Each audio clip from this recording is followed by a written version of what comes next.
video we will deal with the EEM question from JB Gupta Electrical Bank. So the first question is a theoretical question. It comprises of theoretical part as well as numerical part. So the first question is, what is measurement? We have read about measurement in the previous video of EEM. So measurement is nothing but an act of comparison between known quantity and unknown quantity, and yesterday we have studied that it will always be a numeric value.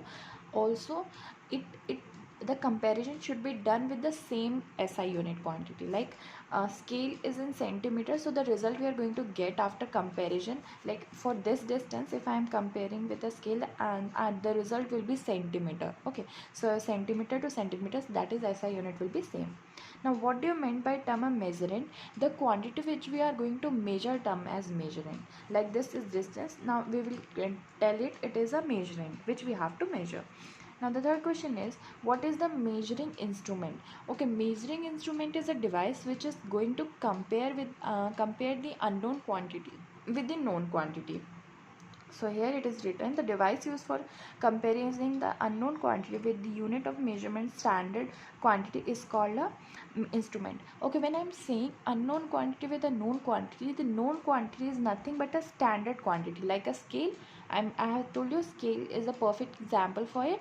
So scale, it is a standard set up by the person who have repetitively done the task of hit and trial method. Okay, now why direct comparison method of measurement are rarely used? Okay, let me tell what is direct comparison. Direct comparison is a method where we are comparing directly with the known quantity. Okay, so it is not a good method. Suppose I have set up that I have get that the distance here distance maximum could be 5. Okay, now I am directly comparing and setting up and estimating, like it could be 4.543 and so on. So this is a direct method, is act of estimation. So it is always not accurate, it is 99% not accurate, it is not sensitive, so the result which we are getting is not correct. That is why we generally don't use the direct comparison method. Now the question is, what are the three essential element of instrument? Okay, why we are using instrument? We are using instrument for comparison, for getting a result. So we need a detector which will tell us, like we have a system. Consider ammeter and voltmeter. This is a perfect example. These are the perfect example of detector. We have seen the needle. Suppose this is the needle of ammeter and it is pointing towards this direction. Now from 0 to 5 ampere it is maximum. I have seen ammeter in my college. So 0 to 5 it is detecting, it is moving like this. Okay, so we need an instrument with a detector in order to tell us what is the value currently. Okay, so we need a detector. Now we need a immediate transfer device. Immediate transfer device means the device which is letting this pointer to move to the certain value according to the current in our circuit. That is why first thing we need is detector, very important. We should know that first thing we need a detector, immediate transfer device, and third thing which we need is a storage or indicator. Okay, detector, transfer device, and indicator. Now what are the drawbacks of mechanical instrument? So this is also important question. We have three kind of instruments on the basis of classification of instrument, which we will read in the next video.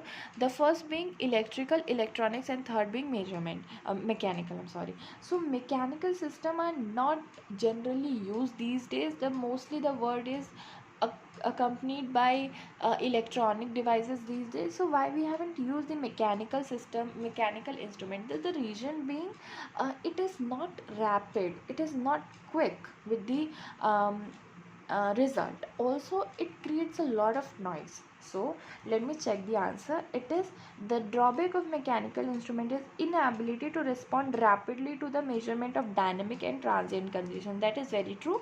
Okay, so what rapidly we are not going to get the result of dynamic or transient condition. Or secondly, it doesn't have a potential to overcome the noise. It has a potential source of noise, so it is potential source of noise, so we don't use it.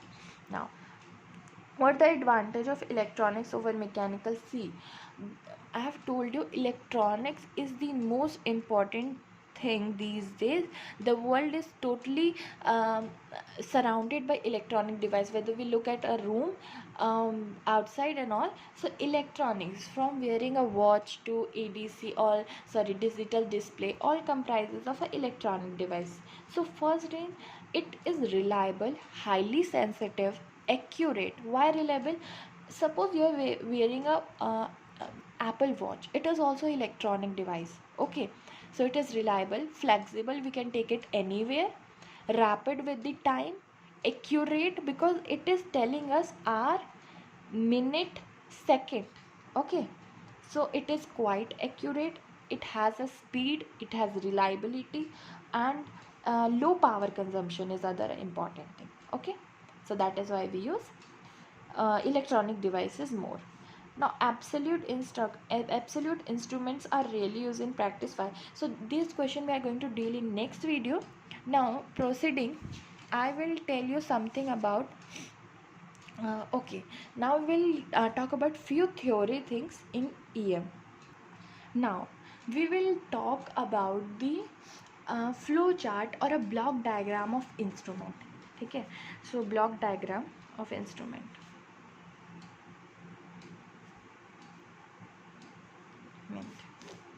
Now see, I will take an example. Best example is thermocouple. What it is doing, it is converting the temperature into current or voltage.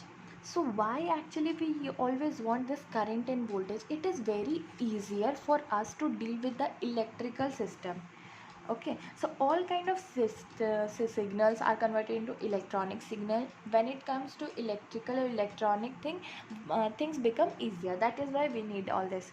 So we will take an example. Okay, firstly we have thermocouple, which is converting into milliampere. Let me write this milliampere. Now we are using amplifier to amplify our signal, which is given to a ADC converter via filter. Okay, why we are using filter? Because it will deteriorate the noise. See, next after filter we'll use ADC converter. Okay, then we use optical isolation. It is very important. Now I will tell you why we are using optical isolation. See, our industry comprises of two sections: control system, control area and field. So in this field we are all working. Okay, we are continuously managing and looking at the levels, pressure, all the machinery are handled here, field area.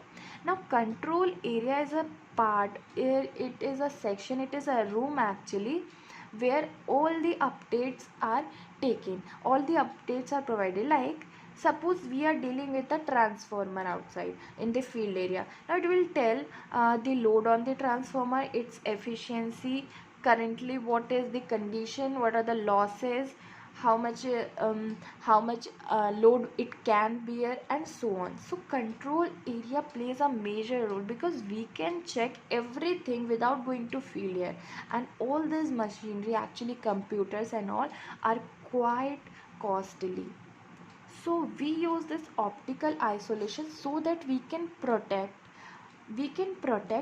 our control area from any kind of damages. Okay, then we use a control area, which is very important. Okay, so what we did, we use a thermocouple, which converted into milliampere, given to amplifier, given to filter to deteriorate noise. Now all kind of signal in our, basically all kind of signal in our nature are analog, so we have to convert it into digital. So analog to digital converter, then control area. Now repeat this as it is.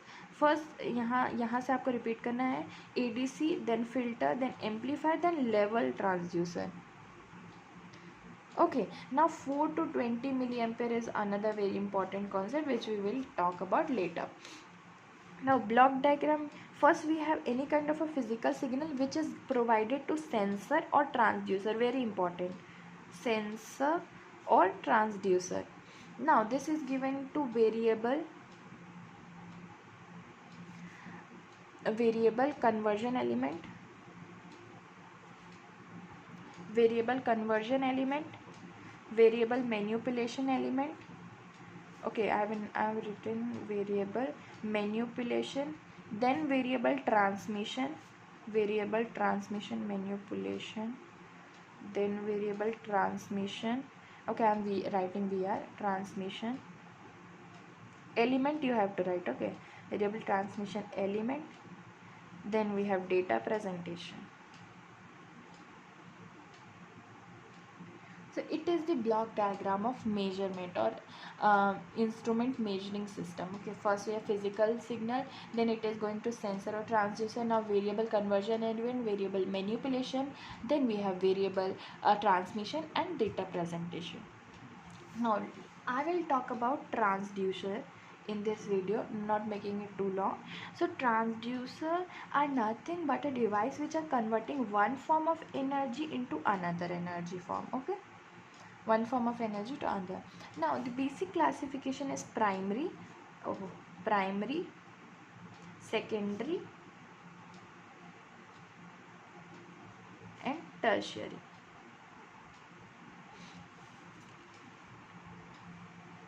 Okay, so primary, I'll give example, then I'll explain. Thermocouple, it is doing what? Converting a temperature into millivolt or milliampere or volt, matlab current to voltage.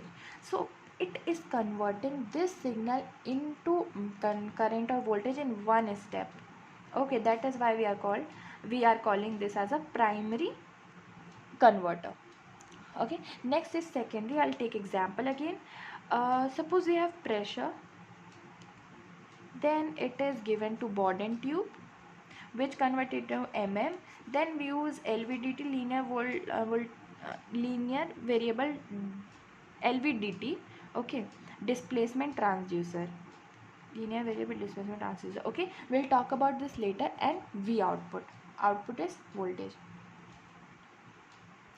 So this is converting this pressure into two steps, first Bourdon then LVDT. That is why we are calling it as a secondary transducer.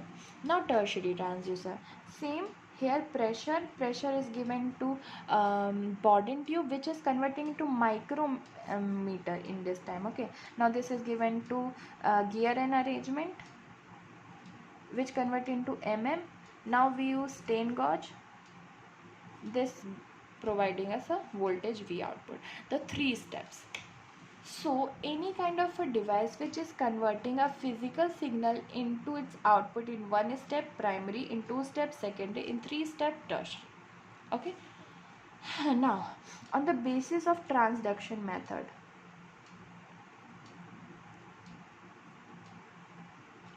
we have three kinds: resistive, inductive, capacitive. See, most important thing is these are all the passive kind of devices. Passive, that means they are going to use energy. Okay, they are not going to produce energy in our circuit. Suppose we have resistance over here, it have 5 volt. Now this 5 volt wouldn't be 5 volt because there is a resistive drop, voltage drop across resistance. So it can be 4 volt or 4.5 volt, anything, but there is loss. So if anyone asks you how can you distinguish between active and a passive component, the first answer should be, if there is any kind of voltage drop or the voltage from input side is not same as a voltage of output side, then it is a passive element like resistance, inductor and capacitor. Now if the voltage drop, there is no voltage drop and input and output voltages are same, then we term it as an active device. Okay, so talking about resistive transducer,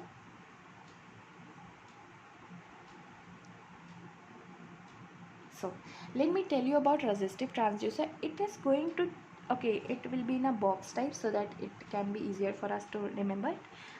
Any kind of displacement is changed to del R resistance. So we have resistive transducer. Okay, now if anyone asks you how can I change this resistance, tell them resistance is equals to rho L by A. So varying length, decreasing area, increasing length, we can change the resistance. Now what is the need of this resistive transducer, or how many kind of resistive transducer are there? I am writing it over here. So resistive transducer can be primary or secondary type. Okay, now if it is converting, here it is a primary type because in one step it has done. Now in the second, if two step will take, it will call secondary. Now resistive is fast, response time is good. Now what we know about resistance, resistance can be used for both DC and AC supply, so this could be another good application of this. So firstly we have said it is fast, it can be used in AC, so DC, any kind of devices. Now third is it can handle high ranges of resistance, high range of resistance, and it has a variable size. So overall I have completed the resistive transducer in few steps. Okay, so first tell them, if anyone asks you, we have two kind of resistive transducer, primary and secondary. What we are doing, we are converting a displacement to resistance. Now it application, it is fast, very important. It can handle any kind of large ranges. It can be used for AC to DC, anything. We can change is using length and area, and yeah, these are the, and variable size. Okay, so it is a passive transducer, which is important to mention. Okay, it is a passive transducer because I have told you the region 5 volt to 4.5 volt, same region. Now inductive sensor. Now if you ever hear about this term, now inductive sensor, first thing which we should tell to them, it is a proximity sensor, very important. What do you mean by proximity sensor? Proximity sensor are those sensors which are going to detect the presence. Like suppose we have here, it is a inductive sensor. Okay, it will detect the presence of this pen without touching it. It is not going to touch it. Okay, just it will detect its presence. So it is an important thing. And we are using any kind of, see, we have seen a wheat mill where a conveyor belt is provided so that it can move and it can um, give the wheat to us. Okay, so wheat mill, we are using a conveyor belt. So this conveyor belt movement, whether it is moving or not, this movement of conveyor belt can be detected using a inductive sensor. And next we will deal in another video.